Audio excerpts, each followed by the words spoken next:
okay, so here's the situation. Here's what's happening. Shutdown talk part 2. Senate Democrats. 8 of them folded on the shutdown. Okay. The thing with all of this is, the Republicans were never going to come back, never going to fund the ACA, and they were content with just riffing and not paying federal workers, no back pay guarantees, and they don't give a fuck about funding SNAP at all. And they were absolutely fine with letting working class and poor Americans and their children starve over Thanksgiving and Christmas. They were fine with letting tens of thousands of workers go unpaid because they refused to pay for middle class and poor people's healthcare subsidies. So they were like, hey, everybody get no healthcare and starve, or just get no healthcare. And, funding SNAP funds families, but it also funds rural and local grocery stores,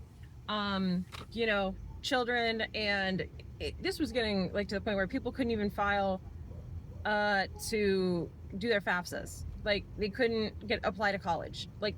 Problems. There's problems everywhere. And they were never gonna fund the ACA because Trump directly is going to benefit financially, personally, when the ACA goes away. And, they've wanted to kill it since we passed it. They have never, ever, ever thought that healthcare should be affordable for anybody but the rich.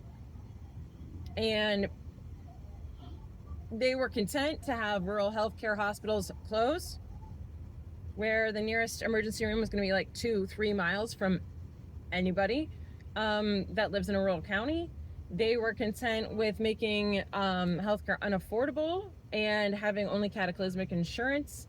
It was, frankly, they were never going to fund it. So what did this shutdown actually do? Well, it protects the veterans, specifically with additional funding, and the SNAP benefits. SNAP benefits are protected, I think, for a year. But also it protects, it gives all the back pay and rehires everyone that's been fired since the shutdown started. And it's so stupid, but the promise of a vote on ACA. There's a promise of a vote on ACA. Mike Johnson's not going to pull it, and he's not going to do a vote unless on December 7th, they win the Tennessee open seat.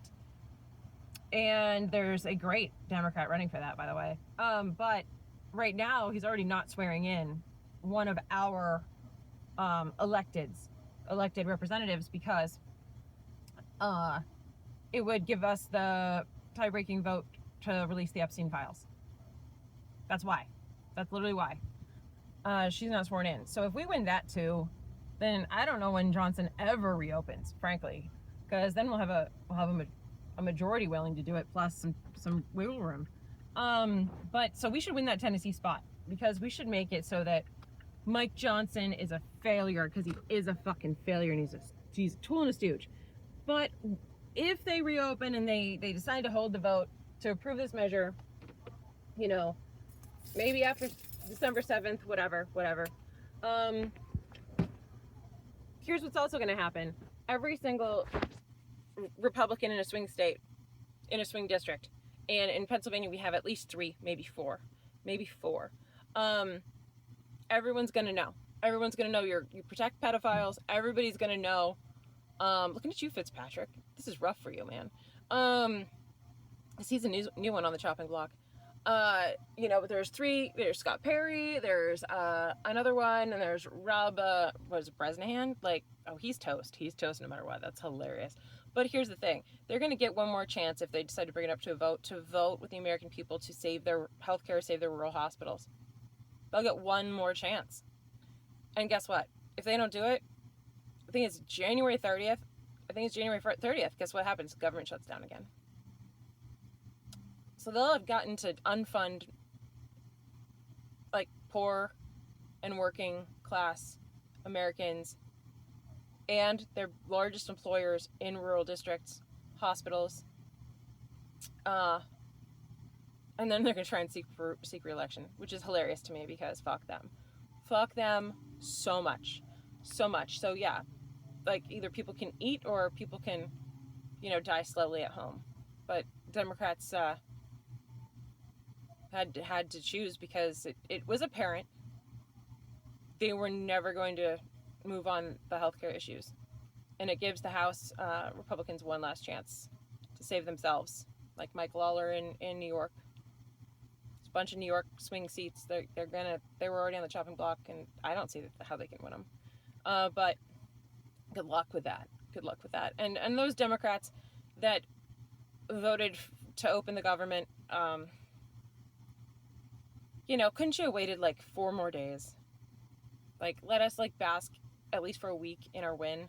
Like, cause that fucking sucks. Like I said before, it's degrading. It's a dick in the eye. But no, you couldn't do that. So there was more than just those 8 that wanted to vote for it because they knew the writing on the wall. And at least you can take to heart that we're attempting to govern in the minority because nobody else is going to govern the government at all. So, sucks. Fucking sucks.